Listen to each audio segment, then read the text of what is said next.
کل رات عمران خان نے کنٹینر میں ایک انٹرویو دیا تھا چینل 92 کو. تو اس میں بہت لمبا انٹرویو تھا. میں صرف اس پہ ایک بات پہ گفتگو کرنا چاہوں گی. وہ یہ کہ عمران خان سے انہوں نے پوچھا کہ آخر کار آپ کا اسٹیبلشمنٹ سے کیا بات ہوئی جس پہ جھگڑا تھا. تو انہوں نے کہا کہ اسٹیبلشمنٹ سے جو ہمیشہ میرے اختلافات رہے ہیں وہ دو ایشوز تھے. ایک یہ تھا کہ وہ کہتے تھے کہ عثمان بزدار کو ہٹا کے آپ علیم خان کو چیف منسٹر بنا دیں. تو عمران خان نے کہا کہ میں کیسے اس کو بنا دوں، کیونکہ علیم خان پہ تو غیر قانونی قبضے کے، زمینوں پہ غیر قانونی قبضے کے الزامات ہیں. اور دوسرا وہ یہ کہتے تھے کہ میں ان سے کہتا تھا کہ آپ جو کرپٹ لوگ ہیں ان کو آپ کنوکٹ کیوں نہیں کرتے، ان کو آپ کیسز چلا کے تو جیلوں ویلوں میں کیوں نہیں ڈالتے. تو کیونکہ میں نہیں کر سکتا تھا، کیونکہ نیب میرے کنٹرول میں نہیں تھی. اچھا، جب وہ کرپٹ لوگوں کا ذکر کرتے ہیں نا، تو وہ صرف ان کی نظر میں چند لوگوں کو وہ نشانہ بناتے ہیں، جس میں کہ شہباز شریف، نواز شریف، مریم نواز، زرداری اور اس طرح کے کچھ اور لوگ جو ان کے اپوزیشن میں ہیں وہ شامل ہیں. لیکن جو ایک عجیب بات ہے وہ یہ ہے کہ جب وہ کرپٹ لوگوں کا ذکر کرتے ہیں تو اس میں وہ صرف چند لوگوں کو شامل کرتے ہیں، مطلب جو ان کے اپوزیشن میں لوگ تھے. اس میں وہ علیم خان کو نہیں شامل کرتے، جس کے بارے میں وہ خود کہہ رہے ہیں کہ وہ غیر قانونی طور پہ اس نے زمینوں پہ قبضہ کیا تھا. اس میں وہ جہانگیر ترین کو نہیں شامل کرتے، جن پہ یہ شوگر مافیا کا جو حصہ ہیں. خسرو بختیار کو نہیں وہ شامل کرتے. اسی طرح جب پنڈی رنگ روڈ اسکینڈل میں لوگ انوالو تھے، اس کا انہوں نے ذکر نہیں کیا. کے پی میں بہت سارے اسکینڈلز ہیں، عالم جبہ ہے، بی آر ٹی پشاور کا ہے، اس کا انہوں نے ذکر نہیں کیا. پھر انہوں نے جو اپنا بندہ خود رکھا تھا شہزاد اکبر، وہ بھی کوئی غیر متنازع شخصیت نہیں تھی، اور ان پہ بھی یہ الزام تھا کہ انہوں نے پولیٹیکل ٹارگیٹنگ کر کے وہ لوگوں کو ان پہ وہ الزام لگا رہے تھے. تو بات یہ ہے کہ عمران خان صاحب خود بھی غیر جانبدار نہیں تھے، اور اب تو خیر ان کے اپنے کیسز بھی سامنے آ گئے ہیں. تو سوال یہ پیدا ہوتا ہے کہ کرپشن کیوں نہیں پکڑی جاتی، مطلب اور اگر پکڑی بھی جاتی ہے تو اس کی سزا کیوں نہیں ہوتی. آپ کے سب کے سامنے ہے کہ لوگوں کے گھروں سے سونے کی سلوں کے انبار نکلتے ہیں، کیش نکلتا ہے، سوٹ کیسز میں بھرے ہوئے لوگ باہر لے کے جا رہے ہیں، اندر لے کے آ رہے ہیں، اور یہ سب کے سامنے ہوتا ہے. تو یہ پکڑے نہیں جاتے، اور اس کی صاف وجہ یہ ہے کہ یہ سب ملے ہوئے ہیں، اور عمران خان اس کا ایک حصہ ہیں.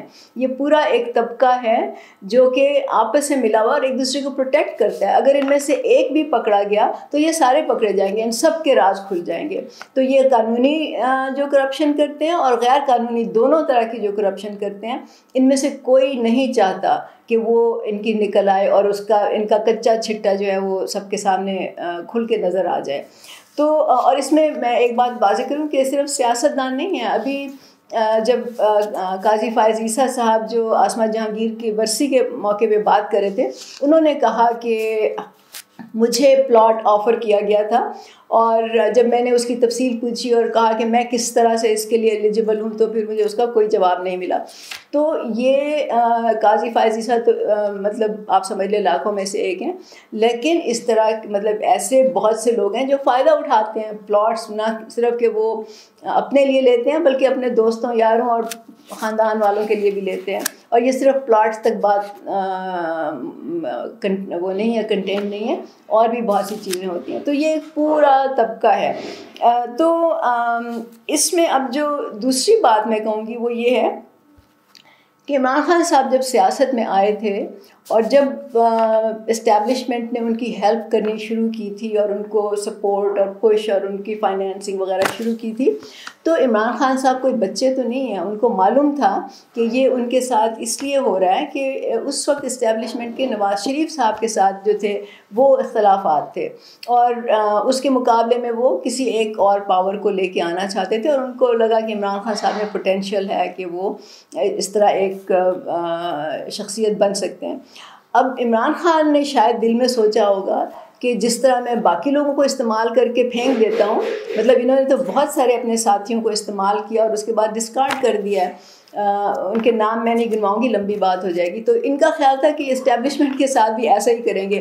اب اسٹیبلشمنٹ جو ہے وہ کوئی کچی گولیاں تو نہیں کھیلی ہوئی. اسٹیبلشمنٹ بہت پاورفل ایک ادارہ ہے، اور کوئی اتنا آسان کام نہیں ہے کہ آپ کسی پاورفل ادارے سے یا کسی بھی پاورفل شخص سے اگر آپ ذاتی زندگی میں دیکھیں تو یہ نہیں ہو سکتا کہ آپ کسی پاورفل شخص سے مدد لیں اور اس بعد میں اور اس کے ساتھ کوئی ڈیل بنائیں کہ آپ میری یہ کرو تو مطلب میں پاور میں آ جاؤں گا، تو اس کے بعد وہ اس کی باتوں کو ریجیکٹ کرنا شروع کر دے یا اس کو ڈیفائی کرنا شروع کر دے. ایسا ممکن نہیں ہے.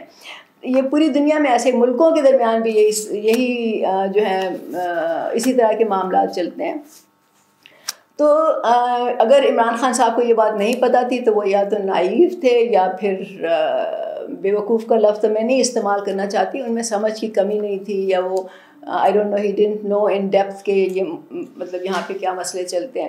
بہرحال ایک بات طے ہے کہ اگر ہم اس ملک میں واقعی کوئی صحیح نظام لے کے آنا چاہتے ہیں تو اس کا صرف ایک طریقہ ہے، اور وہ طریقہ یہ ہے کہ ایک ایسی بڑی پارٹی ہو جو عام لوگوں کو، مزدوروں کو، محنت کشوں کو ریپرزینٹ کرے اور نظریاتی بنیادوں پر کرے. لیفٹ کی پارٹی ہو اور لوگ اس میں آئیں، شامل ہوں اور اس میں اپنی اونرشپ وہ محسوس کریں، وہ سمجھیں کہ یہ ان کی اپنی پارٹی ہے. اور اس طرح کے لاکھوں کروڑوں لوگ ہوں اور انہی کی طاقت سے یہ بدل سکتا ہے سسٹم.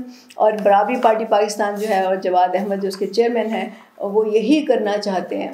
تو اس کے سوا ہمیں نہیں نظر آتا کہ کوئی اور طریقہ ہو سکتا ہے. آپ خود بھی سوچئے، آپ کے سامنے ہیں سارے معاملات، آپ خود بھی دیکھ رہے ہوتے ہیں، تو آپ سوچیں اس پہ اور آپ کے خیال میں کیا ہو سکتا ہے. بہت شکریہ.